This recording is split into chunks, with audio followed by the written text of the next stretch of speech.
धाब्यावर मिळणाऱ्या चिकन मसाल्याची चव जर तुम्हाला घरच्या घरी हवी असेल तर हा व्हिडिओ शेवटपर्यंत नक्की पहा, कारण आज आपण अगदी ऑथेंटिक पद्धतीने धाब्यावर मिळणारा चिकन मसाला घरी बनवणार आहोत।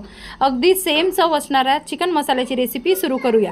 त्यासाठी इथे आपण 1 किलो चिकन स्वच्छ धुवून घेतलेलं आहे।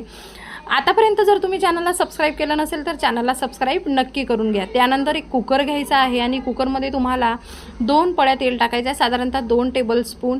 थोडंसं जिरं टाकायचं आहे, अर्धा चमचा जिरं आणि पाव चमचा किंवा चिमूटभर हळद घालायची आहे आणि थोडंसं मीठ घालायचं आहे चवीपुरतं। मीठ थोडं कमी घालायचं आहे। त्यानंतर धुतलेलं चिकन यामध्ये घालायचं आहे। छान प्रकारे याला आपल्याला मिक्स करून घ्यायचं आहे।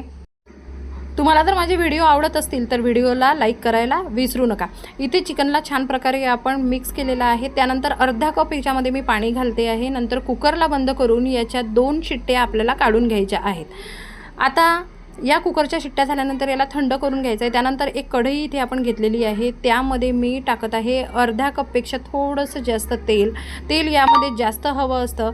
त्यानंतर याच्यामध्ये अर्धा चमचा जिरे आपल्याला घालायचे आहे आणि भरपूर कांदा। तर इथे मी 1 मोठा कप बारीक चिरलेला कांदा घातलेला आहे। त्याला आपल्याला चांगला लालसर होईपर्यंत परतून घ्यायचा आहे। ढाब्याच्या जी मसाल्याची जी खासियत आहे किंवा जी स्पेशालिटी आहे ती ह्या कांद्यामुळेच येते। तर अशा प्रकारे कांदा तुम्ही बघू शकता सॉफ्ट झालेला आहे आणि हलकासा ब्राऊन झालेला आहे। त्यानंतर याच्यामध्ये आपल्याला हिरवी मिरची, कोथिंबीर, अद्रक लसूणची पेस्ट घालायची आहे।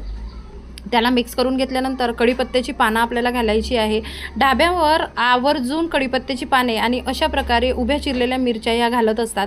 त्यानंतर इथे आपण घालणार आहोत टोमॅटो। तर 2 मोठे टोमॅटो इथे बारीक चिरून मी घातलेले आहे आणि उभ्या मिरच्या 3-4 घेतलेल्या आहेत। याला चांगल्या प्रकारे आपल्याला सॉफ्ट होईपर्यंत शिजून घ्यायचं आहे। त्यानंतर त्याच्यामध्ये अर्धा चमचा हळद घालायची आहे। 2 चमचे मी याच्यामध्ये तिखट मिरची पावडर घातलेली आहे। त्यानंतर याच्यामध्ये 1 चमचा मी कश्मीरी लाल मिर्च पावडर घातलेली आहे, थोडं जास्त घातलेलं आहे। 2 चमचे धणे पावडर घालायची आहे। धणे पावडरमुळे याचा जो रस्सा आहे तो गाढा होतो। त्यानंतर 1 चमचा मी छान प्रकारे गरम मसाला घातलेला आहे।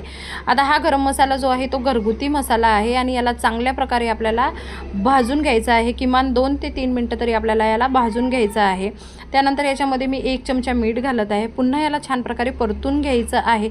मसाल्याला तेल सुटेपर्यंत आपल्याला याला छान प्रकारे भाजून घ्यायचं आहे। आता मसाल्याला तेल सुटलेलं आहे, याच्यामध्ये आपण बॉईल केलेलं चिकन घालूया। तर यामध्ये हे बॉईल चिकन घातल्यानंतर याला मिक्स करायचं आहे।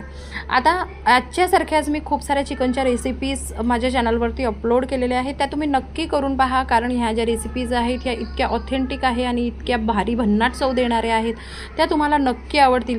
ही रेसिपी खूप टेस्टी लागते, तुम्ही एकदा ही नक्की ट्राय करा आणि कशी झाली हे मला कमेंट करून नक्की सांगा। त्यानंतर चिकनचं जे पाणी आहे, उकळलेलं बॉईल केलेलं जे पाणी आहे ते मी अर्धा कप याच्यामध्ये घातलेलं आहे। तुम्हाला हवं असेल त्यानुसार तुम्ही पाणी यामध्ये घालू शकता।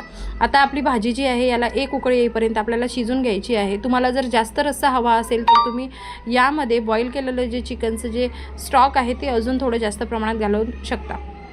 तर आपली तयार झालेली आहे चिकन मसाला रेसिपी। तर तुम्हाला माझी रेसिपी कशी वाटली हे मला कमेंट करून नक्की सांगा आणि रेसिपी आवडली असेल तर रेसिपीला लाईक आणि शेअर करायला विसरू नका। तोपर्यंत एन्जॉय करा ही ढाबा स्टाईल चिकन मसाला रेसिपी।